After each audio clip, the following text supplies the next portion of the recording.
Olá! Uma das feiras agropecuárias mais tradicionais do país, a Expo Inter, foi cancelada. O Jairo Bastos explica pra gente qual é a expectativa de lucro para o setor.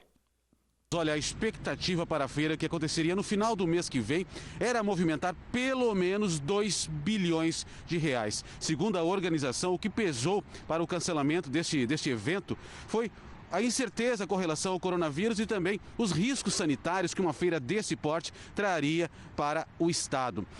Eu estou no Parque de Exposições Assis Brasil, aqui em Esteio, onde aconteceria a Expo Inter, que no ano passado movimentou mais de 2 bilhões 690 milhões de reais. Então, uma grande feira de grande porte. Agora, o governo do estado quer organizar eventos paralelos para ajudar instituições que dependem da Expo Inter a finalizar os seus negócios. E os preços do limão Tahiti dispararam no mês passado. Os valores atingiram a maior média já registrada pelo CPEA. A disponibilidade do limão Tahiti está baixa nas principais regiões citrícolas do estado de São Paulo.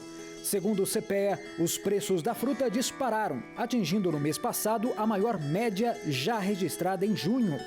As cotações do Tahiti já vinham subindo no mercado desde abril, por conta da intensificação das vendas devido à pandemia e pela desaceleração da colheita em maio e junho. Os produtores reduziram as atividades nos meses citados no intuito de manter os preços em patamares elevados. No final de junho, o movimento de alta foi impulsionado pela redução significativa da oferta.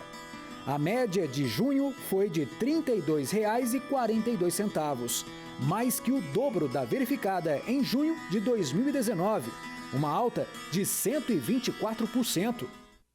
E você, produtor, já parou para pensar em quanto gasta com a energia elétrica? Bom, dependendo da produção, como a de hortaliças, o gasto é gigantesco. Mas tem produtor que conseguiu reduzir até 80% dos valores com uma alternativa sustentável. Confira agora na reportagem. Há 4 anos, seu Jairo decidiu investir na plantação de hortaliças hidropônicas. Por mês, ele produz 4.200 pés de alface, 300 de rúcula e 300 de agrião. As plantas estão se desenvolvendo bem. O problema é que as vendas estão devagar, por causa da pandemia. Meio crítico, né? O que está mais fechado, os restaurantes, que nós somos grandes fornecedores, né? A sorte é que ele investiu na energia solar para baratear os custos da produção. O cultivo hidropônico utiliza menos insumos, mas, por outro lado, precisa das bombas para garantir a irrigação. Resultado, a conta de energia elétrica aumenta. Seguindo o conselho do genro, o produtor decidiu colocar as placas no telhado. Elas convertem a luz do sol em energia elétrica.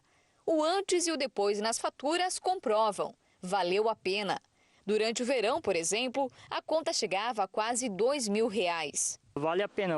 Antigamente eu pagava em torno de 1.200 a chegar a 1.800 por mês, né? Hoje em dia eu pago na faixa de 144, né? Depende também do fator das bombas ligadas. Mesmo com um dia nublado como hoje, as placas solares estão trabalhando.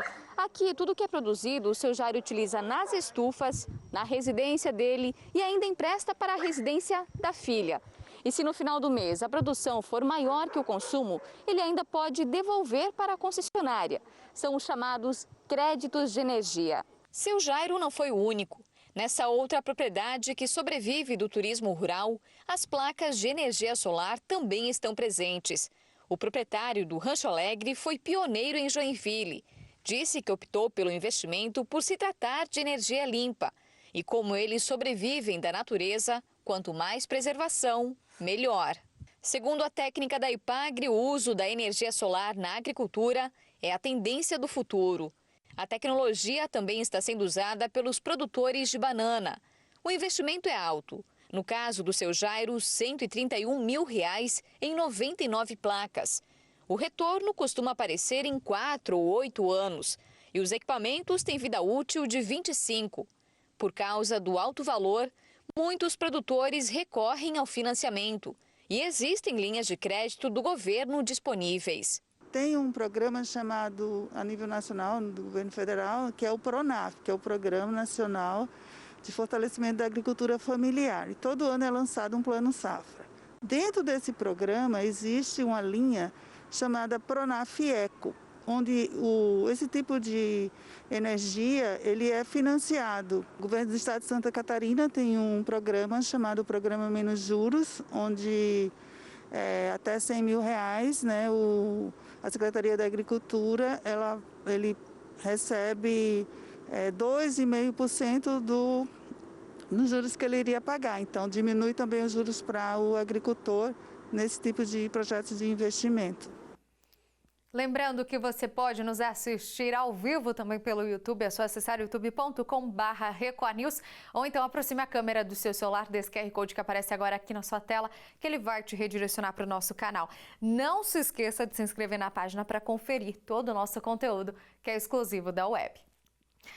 O mercado está favorável para o produtor de leite. O motivo é o aumento do consumo durante a pandemia, além da importação do leite que diminuiu devido à alta do dólar. Quem vai trazer as informações é a repórter Letícia Reis. Para alguns produtores que recebem premiação por volume e qualidade, o valor já ultrapassou a marca dos R$2. E na média nacional, a perspectiva é positiva.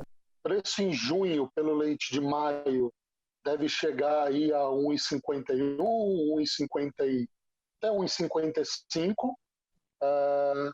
E junho, pago em julho, deve subir mais uns 15 a 20 centavos na minha estimativa. Então deve chegar em 1,70, 1,75. E tem alguns produtores grandes, mas aí não é preço médio, né? É preço de alguns produtores grandes que sim já bateram R$2. De acordo com o analista de mercado do portal Milk Point, Walter Galan, as variáveis que mexem nos preços do leite estão ligadas à produção atual, que é muito parecida com a do ano passado, e ao aumento do consumo, que pode estar vinculado ao auxílio emergencial que foi disponibilizado às famílias nesse período de pandemia do novo coronavírus. Outro fator importante é a diminuição da importação do leite, que está ligado ao preço do dólar. Mas o desafio para a rentabilidade no campo ainda é o alto custo de produção. Soja e milho, que são os dois principais itens de custo aí do produtor de leite, os dois juntos, aí o concentrado, que a gente chama 30% a 40% do custo de produção, está aí uns 20%, 25% mais alto do que estava o ano passado. Então é um desafio muito grande para o produtor. Além disso, se a gente olhar a correlação de taxa de câmbio com custo de produção, sempre que aumenta a taxa de câmbio do mercado, sobe o custo de produção de leite do produtor, porque além da soja e milho, que são commodities dolarizadas, tem outros itens de custo de produção que são dolarizados, fertilizantes, defensivos, peça de reposição. Então sempre que sobe o dólar, sobe o custo de produção, e sempre que cai a taxa de câmbio, também cai o custo de produção. Mas para as contas fecharem no azul, os altos custos devem ser enfrentados com produtividade e qualidade. Além disso, o pecuarista deve mexer nas estruturas de rebanho e buscar uma gestão eficiente. Então, um dos números que ele tem que observar é esse: se ele tem muito rebanho que não gera receita, que só gera custo. Pelo menos 50% das vacas em lactação. Eficiência de mão de obra também é importante. Um ordenhador tem que ordenhar pelo menos de 400 a 500 litros de leite por dia. Então pode ser que eles tenham muita mão de obra para pouco leite produzido. Ele tem que produzir a cada quilo de ração que ele dá para a vaca tem que produzir pelo menos 3 litros de leite. Se estiver abaixo disso, a nutrição dessa vaca está sendo ineficiente. Então tem uma série de indicadores de gestão da fazenda que ele tem que observar nesse momento para conseguir ser eficiente. No estado de Minas Gerais, o tempo deve permanecer aberto, mas a previsão de chuva no norte do país, mais precisamente em Manaus, você vai conferir agora todos os detalhes na nossa previsão do tempo. A gente começa a previsão do tempo dessa semana no sudeste do país. O tempo deve permanecer aberto nos próximos dias, sem nenhuma previsão de chuva para boa parte de Belo Horizonte, em Minas Gerais, e em São Paulo, capital. Boa notícia para os produtores de algodão de Minas Gerais, que estão trabalhando na colheita que segue até meados de agosto. A temperatura mínima em Belo Horizonte deve ficar em 15 graus, com máximas que não devem ultrapassar os 27 graus. Vamos agora para a região norte. Diferente da região sudeste, o norte do país apresenta uma previsão bem mista.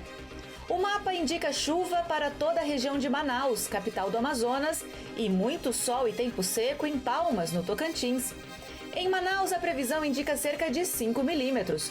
Nada que atrapalhe o produtor rural no campo. E as temperaturas devem se manter altas. A temperatura mínima em Manaus deve ficar na casa dos 24 graus, enquanto a máxima deve ficar em torno de 36 graus. As baixas temperaturas comprometeram o desenvolvimento dos pés de alface, por isso a redução da oferta elevou os preços. As alfaces se valorizaram mais uma vez na semana passada em diversas roças paulistas. Além dos reflexos da redução da área, as temperaturas baixas também comprometeram o desenvolvimento dos pés, que estão sendo colhidos com tamanho reduzido. Com a oferta menor, o preço da alface crespa subiu 9,03% em Mogi das Cruzes, fechando a R$ 13,08 a caixa com 20 unidades. Em Ibiúna, a variedade registrou o valor médio de R$ 8,04 a caixa com 20 unidades, um aumento de mais de 5%. Apesar do consumo inibido pelo frio e medidas de isolamento da pandemia, os valores para alfaces devem permanecer estáveis nas próximas semanas em decorrência da redução da oferta. Record News Rural fica por aqui. Até a próxima!